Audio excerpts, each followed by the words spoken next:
So hello everyone.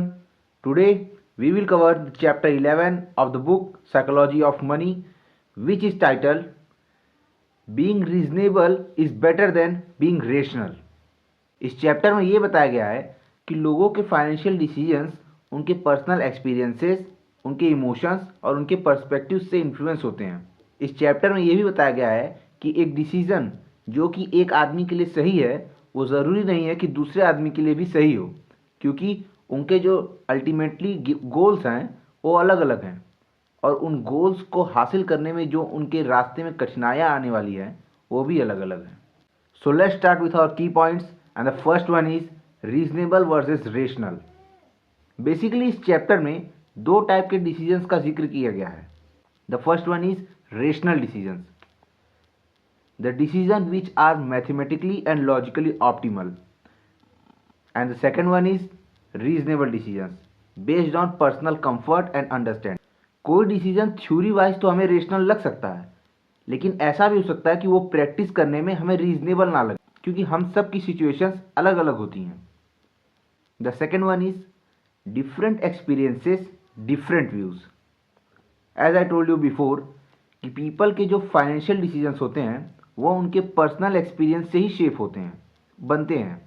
Example के लिए कोई आदमी जो कि ग्रेट डिप्रेशन को एक्सपीरियंस किया हो, झेला हो, उसके जो स्पेंडिंग हैबिट्स है वो पैसा बचाने की सोचेगा, कम स्पेंड करने की सोचेगा, सेव करने के बारे में सोचेगा।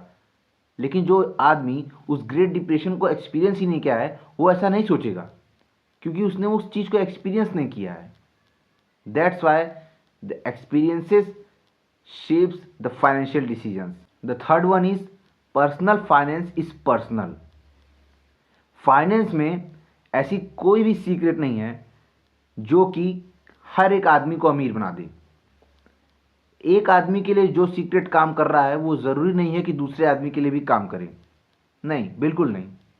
It's important to consider personal values and goals when making the financial decisions rather than just considering that rational model which everyone follows. Fourth point is comfort with uncertainty. Investing और finance में uncertainty या फिर unpredictability के साथ comfort होना और एक incomplete information के बेसिस पे डिसीजंस बनाना is very crucial. In finance we should make decisions with considering the uncertainty and unpredictability of the market. And the fifth point is flexibility over perfection. इस chapter में हमें ये बताया गया है कि हमें ऐसे फाइनेंशियल डिसीजंस लेने चाहिए जो कि मार्केट के साथ फ्लेक्सिबल और उसे अडेप्ट कर सकें। We should make decisions that are good enough and change as circumstances change rather than just striving for perfect outcomes.